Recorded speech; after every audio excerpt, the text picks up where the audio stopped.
नमस्कार, युग्मपथ YouTube channel पर आप सभी का बहुत बहुत स्वागत है। और आज की इस सार्थक चर्चा में, या यूं कह लीजिए कि आज के इस आशीर्वचन के कार्यक्रम में बहुत कुछ खास होने वाला है, क्योंकि आज हमारे इस कार्यक्रम के जो अतिथि हैं, या यूं कह लीजिए कि इस कार्यक्रम में जिनका मार्गदर्शन हमें मिलने वाला है, आप सब परिचित होंगे, लेकिन उसके बाद भी अगर परिचय करें तो राम जन्मभूमि के शिलान्यास से लेकर भूमि पूजन और भूमि पूजन के बाद प्राण प्रतिष्ठा जैसे कार्यक्रमों में जिन्होंने अपने आचार्यत्व की भूमिका निभाई, यानी कि आचार्य के रूप में रहे, और उसके बाद अभी प्रतिष्ठा द्वादशी में भी जिन्होंने मुख्य आचार्य की भूमिका निभाई, और हम सबके गुरुजी, सबके मार्गदर्शक, मुझे लगता है कि हजारों ऐसे शिष्यों की दशा बदल दी है गुरुजी ने दिशा दिखाकर। और इसीलिए आज गुरुजी के साथ हम चर्चा करने वाले हैं। बद्री भगत वेद विद्यालय के इस प्रांगण में ये चर्चा की शुरुआत हम करें, उससे पहले मैं आप सबसे आग्रह करूंगा कि इस चर्चा को अंत तक जरूर सुने, क्योंकि वो तमाम ऐसे सवाल, और खासकर वैदिक, जो आज तक जिनके मन में प्रश्नों के ढेर लगे हुए हैं, मुझे लगता है कहीं ना कहीं उन प्रश्नों का जवाब आज मिलने वाला है। गुरुजी, आपका बहुत बहुत स्वागत है। प्रणाम पूर्वक आपको धन्यवाद भी है कि आपने हमारे दर्शकों को और हमारे चैनल के सभी लोगों को समय दिया। सभी देशवासियों को इस मौनी अमावस्या के शुभ अवसर पर बहुत बहुत बधाई एवं ढेर सारी शुभकामनाएं प्रदान करता हूं। हमारे देश में आजकल महाकुंभ का आयोजन हो रहा है, जो 12 वर्ष में एक बार आता है, और इस बार तो ये महाकुंभ है जो 144 वर्षों के बाद में आया है। हम सब उसके अच्छी तरह से संपन्न होने की कामना करते हैं, जिससे कि सारे देशवासियों ही नहीं, विश्व में रहने वाले सनातन धर्मियों को उसमें सहभाग प्राप्त हो और हम सब पुण्य के भागी बने। गुरुजी, क्योंकि आपको एक लंबा वर्ष, यानी कि एक लंबी पूरी यात्रा रही है आपकी, और अभी भी आप वेदों के प्रति अपनी निष्ठा, अपनी जो भी आपकी भावनाएं हैं, आपने वेदों के लिए जो ये कार्य किया, कहीं ना कहीं किसी की प्रेरणा रही, या आपके मन में ये चीजें शुरू से ही रही? हम सबके श्रद्धेय गुरुवर आचार्य महादेव शर्मा गुरुजी, उनकी, वो परमाचार्य कहलाते थे, उनकी ही प्रेरणा और उनके मार्गदर्शन में हम लोग ये कार्य कर रहे हैं। और पिछले 30-35 वर्ष से इस कार्य में संलग्न हैं। सैकड़ों लोगों को इस मार्ग पर हम लोग चला पा रहे हैं, और ये हमारा सौभाग्य है। और ये सौभाग्य इसलिए भी है कि हम भारतवासी हैं, ये हमारा देश हिंदू राष्ट्र बने, सब लोगों को इसमें सनातन धर्मियों को सर्वोच्चता प्राप्त हो, जिससे कि सारे विश्व में जितने भी देश हैं उनमें हमारा ही देश ऐसा है जिसको हिंदू राष्ट्र बनने का गौरव प्राप्त होना चाहिए। चूंकि गुरुजी, मैंने भी आपकी ही छत्र छाया में वेदों का अध्ययन किया और अभी भी आपके ही चरणों की सेवा कर रहा हूं, लेकिन मेरे मन में बचपन में एक सवाल उठता था कि क्या मैंने वेद पढ़ने का ये जो निर्णय लिया है, ये सही है या गलत? कभी आपके मन में आया? वेद पढ़ के तो हम लोगों का सौभाग्य उदय हुआ है। नहीं, बिल्कुल। वेद पढ़ने से ही हमारे सौभाग्यों की समृद्धि प्राप्त हुई है। मेरा विचार ऐसा है कि करोड़ों लोगों के बीच में हम लोग ही ऐसे सौभाग्यशाली हैं जिन्होंने वेदों का अध्ययन किया, जिन्होंने शास्त्रों का अध्ययन किया, और हम आगे हजारों लाखों लोगों को इस पथ पर अग्रसर कर सकें, ये कामना हमारे मन में सदैव बनी रहती है। गुरुजी, क्योंकि वेद विद्यार्थी जब बच्चा पढ़ने आता है गुरुकुल में, तो एक अभिभावकों की एक मानसिकता बन जाती है कि अगर वेद पढ़ने जा रहा है तो संस्कृत पढ़ेगा, पूजा पाठ कराएगा। क्या केवल वैदिक अब पूजा पाठ तक सीमित है, या उससे आगे भी बहुत कुछ है? पूजा पाठ तो हमारे लिए है ही, लेकिन सब लोगों के लिए भी सारे ही क्षेत्र खुले हुए हैं। वो कंपटीशन कर सकते हैं, जितनी भी प्रतिस्पर्धाएं उनमें भाग ले सकते हैं। ऐसा कोई क्षेत्र नहीं है जो उनके लिए अछूता है। उस तरफ बढ़ने की आवश्यकता है और बढ़ेंगे तो निश्चित रूप से प्राप्त भी करेंगे। मुझे लगता है गुरुजी आज आपका ये पहला ऐसा इंटरव्यू है, या यूं कह लीजिए पहला ऐसा ये आशीर्वचन का कार्यक्रम है जो आपने इससे पहले नहीं किया। लेकिन आप देखेंगे जितने भी आजकल बड़े बड़े आडंबरों वाले महाराज कह लीजिए, या ऐसे तमाम लोग जिन्होंने शास्त्रों के बारे में अध्ययन नहीं किया, वो आज सोशल मीडिया पर वायरल हो रहे। कभी आपके मन में इच्छा नहीं हुई? देखिए, ऐसा है, सोशल मीडिया हो या मीडिया हो, जितने भी क्षेत्र हैं हमारे आगे ही बढ़ाते हैं हमको, और किसी को भी हम आडंबरी नहीं कह सकते। आडंबर तो हमारे विरोधियों द्वारा दिया गया एक ऐसा शब्द है जो सनातन धर्मियों को बहुत पीड़ा पहुंचाता है। इसलिए जो भी लोग इस क्षेत्र से जुड़े हैं, मैं उन सबको शुभकामनाएं देता हूं कि वो इसी तरह से सनातन धर्म का प्रचार प्रसार करते रहें, जिससे कि हमारे लोग अपने सनातन धर्म को जानें और उसको जानकर उससे कृतार्थ हों और उससे पुण्य के भागी बने। अयोध्या राम जन्मभूमि में भक्तों का सैलाब उमड़ रहा है। आपने क्योंकि इसकी प्राण प्रतिष्ठा के कार्यक्रम में आप रहे और अभी प्रतिष्ठा द्वादशी पर भी आप रहे, ये जो सैलाब उमड़ रहा है इसके पीछे, क्योंकि ताजमहल जैसे स्थानों को अब उसका एक रिकॉर्ड हुआ करता था कि लोग बहुत ज्यादा पहुंच रहे हैं, लेकिन अब अयोध्या जैसे स्थानों पर रिकॉर्ड बन रहे हैं। बनने भी चाहिए। राम जन्मभूमि पर हुए संघर्ष के 500 वर्षों के बाद में रामलला की प्रतिष्ठापना हुई है, और पूरे देश के ही नहीं, संसार में जितने भी सनातन धर्मी हैं वो भगवान का दर्शन तो कम से कम एक बार तो प्राप्त कर सकें, इसकी लालसा लेकर ही अयोध्या पहुंच रहे हैं। आजकल कुंभ होने के कारण लोग कुंभ से पहले अयोध्या आ रहे हैं या कुंभ के बाद में अयोध्या आ रहे हैं, और इसलिए बहुत बड़ी संख्या में लोग पहुंचे हुए हैं। अयोध्या एक बहुत छोटा स्थान है, उसमें लाखों लोगों की उपस्थिति बहुत बड़ा स्वरूप बन गया है, और उसमें अपील भी की जा रही है कि लोग अभी जो लोग बहुत पास के हैं वो लोग ना आए, जिससे कि दूर दूर के भक्तों को भगवान के दर्शन हो सके। बिल्कुल गुरुजी। महाकुंभ की अगर बात करें, क्योंकि महाकुंभ का दौर चल रहा है, महाकुंभ में बड़ी संख्या में लोग आ रहे हैं, श्रद्धालु आ रहे हैं। महाकुंभ शुरू होने से पहले ही एक तरफ से दावा किया गया कि ये जो जमीन, जिस जमीन पर महाकुंभ हो रहा है, ये वक्फ बोर्ड की है।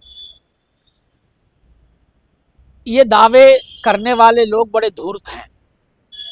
उनकी धूर्तता इस बात से ही परिलक्षित होती है कि जितनी भी वक्फ भूमि तथाकथित कही जा रही है उसके भी कागज उनके पास में नहीं है, और ये तो सनातन धर्मियों का संतोष है कि वो किसी प्रकार की उद्वेग या आक्रामकता नहीं निभा रहे हैं। लेकिन इस देश में वक्फ जैसी संस्था की होने की आवश्यकता नहीं है, क्योंकि वो किसी का भी भला नहीं कर रही है, वो मुसलमानों का भी भला नहीं कर रही है, किसी का भी भला उससे नहीं हो रहा है। कुछ तथाकथित लोग कब्जा करके बैठ गए हैं और अपने परिवार तक सीमित हैं, किसी के लिए उनके मन में कोई सहानुभूति नहीं है। जब वक्फ बोर्ड की बात होती है तो अभी सनातन बोर्ड को लेकर एक लंबी बहस छिड़ी हुई है कि हमें भी सनातन बोर्ड चाहिए। आप इसका समर्थन करते हैं? कोई ना कोई ऐसी संस्था हो जिससे कि हमारे सभी मठ मंदिर आश्रम सभी उसके अंतर्गत सुचारू रूप से चलें। किसी भी मठ पर या मंदिर पर सरकार का नियंत्रण ना हो, ये हम लोगों की अपेक्षा है। सरकार जिस प्रकार से हमारे मठ मंदिरों पर नियंत्रण कर रही है ये उचित नहीं है। आजकल के वैदिकों को आपका संदेश, यानी कि जो आजकल का जो युवा है, एक वो युवा है जो वैदिक विद्या का अध्ययन कर रहा है, एक वो युवा है जो कॉलेज या स्कूल में अध्ययन कर रहा है। हमें समझने की जरूरत है कि लाखों करोड़ों लोगों के रहते हुए हमें ही इस विद्या के अध्ययन का अवसर मिला, तो हमें इसके अध्ययन अध्यापन में सुचारू रूप से लगना चाहिए। यही मेरी अपेक्षा है सभी से। गुरुजी, क्योंकि वैदिक जब शब्द आता है वैदिक, तो आपने मुझे लगता है हजारों से ज्यादा ही बच्चे होंगे, और उत्तर भारत का प्रथम वेद विद्यालय कह लीजिए इस बद्री भगत वेद विद्यालय को। आपने जब इसकी शुरुआत की थी, आपको लगता था कि आज जितनी बड़ी संख्या में आपके मार्गदर्शन में इतने विद्यालय खुल चुके हैं, ये संभव? श्रद्धेय अशोक सिंघल जी की प्रेरणा से, परम पूज्य स्वामी गोविंद देव गिरी जी की कृपा से और आचार्य रामनाथ जी सुमन जैसे आचार्यों के माध्यम से ये विद्यालय प्रारंभ हुआ, और उन्हीं की कृपा से आज भी चल रहा है और बहुत सुचारू रूप से चल रहा है। इसमें अध्ययन अध्यापन के विशिष्ट प्रयोग हो रहे हैं।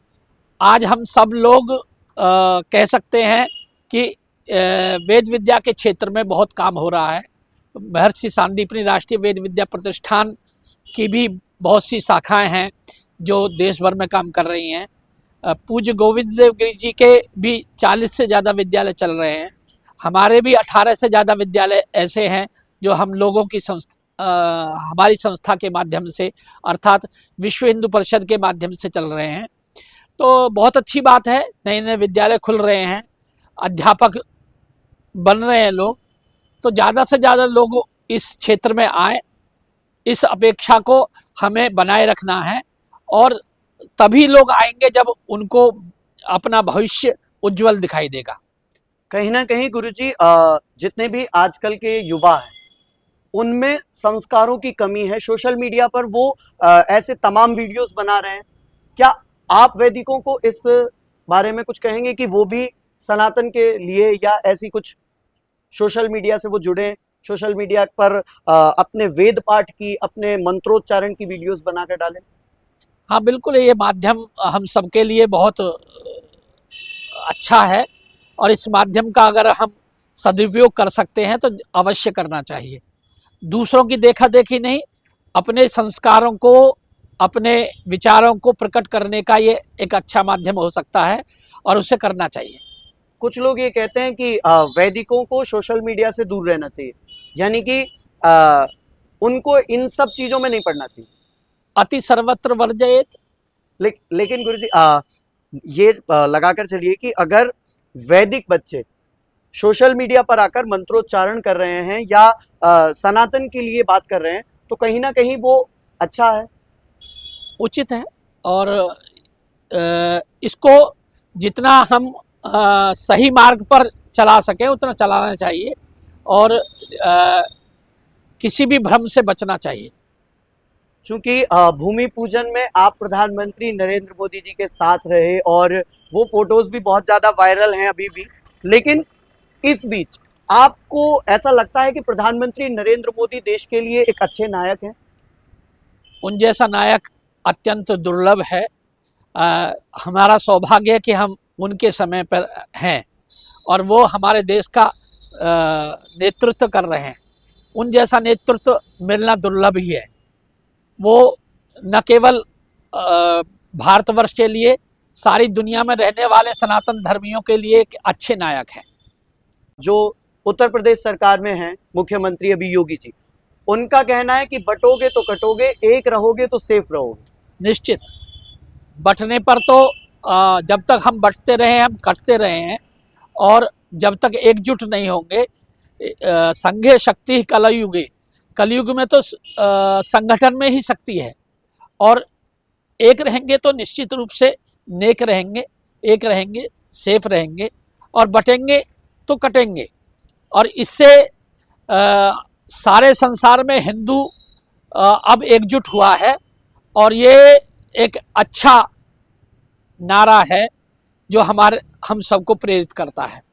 मोदी सरकार सनातन को या वैदिक बच्चों के लिए कोई कार्य करिए, आपको ऐसा लगता है? कर रही है, और जिस रूप में वो कर सकते हैं वो कर रही है।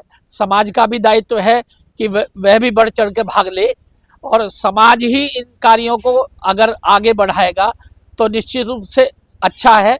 सरकारें तो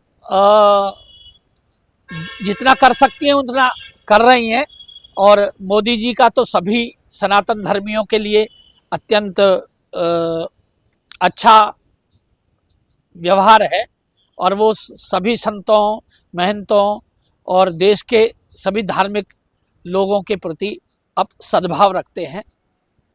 बिल्कुल। वेद पढ़ने वाले बच्चों के लिए एक प्रश्न खड़ा होता है कि आप वेद पढ़कर क्या करेंगे?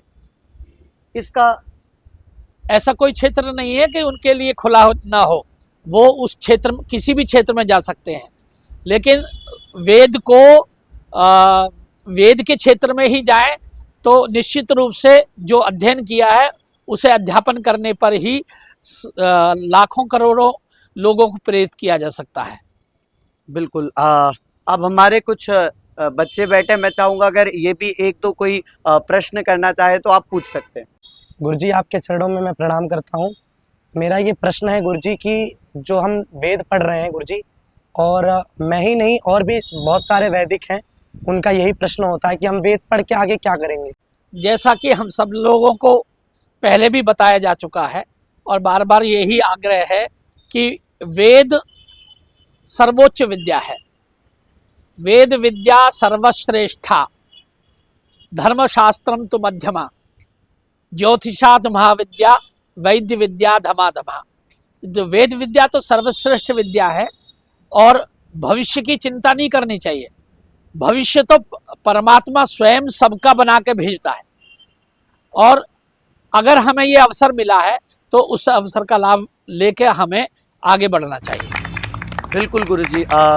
मैं मानता हूं कि इस प्रकार से अगर बच्चों को मार्गदर्शन मिलेगा या हमेशा की तरह जैसे हुआ करता था एक समय, अभी मैंने पोस्ट जब की कि आपका आशीर्वचन होने वाला था, बहुत सारे लोगों ने ये कहा कि जो एक बदलाव देखने को मिला उसमें गुरुजी क्या मतलब ऐसा क्या रहा जो इतने बड़े समय के बाद एक बदलाव हुआ? किस तरह का बदलाव? वो तो उन्होंने कुछ स्पष्ट किया नहीं, लेकिन उन्होंने कहा कि जिस प्रकार से वेद विद्या का बदलाव हो या वेद विद्यालयों का बदलाव हो, ये बदलाव कैसे देखने को मिला?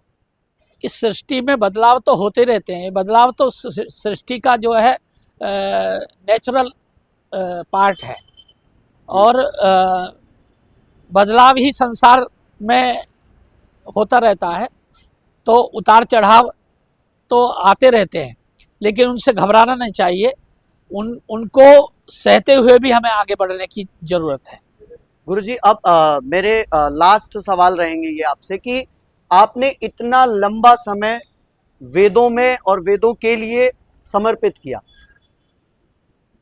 बहुत लंबा नहीं है और ये तो बहुत दिन हमें करना है और ये हम सब जितने भी वैदिक हैं पूरे भारतवर्ष में, संसार में कहीं भी काम कर रहे हैं, मैं उन सब से प्रार्थना करता हूँ कि वो इस विद्या को प्रचार और प्रसार की दृष्टि से सदैव आगे बढ़ाएं और उसके लिए जितना सजग हो सके उतना करना आवश्यक है।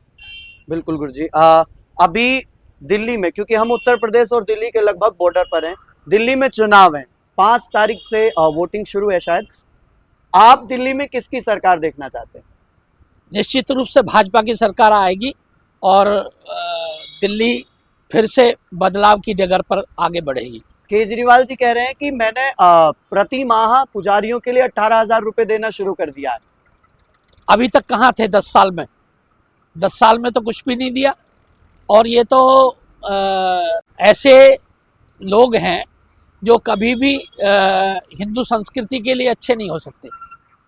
बिल्कुल गुरुजी।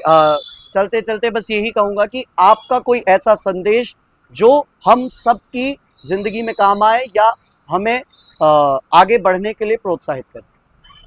कुंभ चल रहा है, उसमें सभी लोग जाएं, स्नान करें और पुण्य के भागी बने और सभी वैदिकों से प्रार्थना है कि वो अपने लक्ष्य पर एकाग्रचित्त होकर निष्ठा बनाए रखें।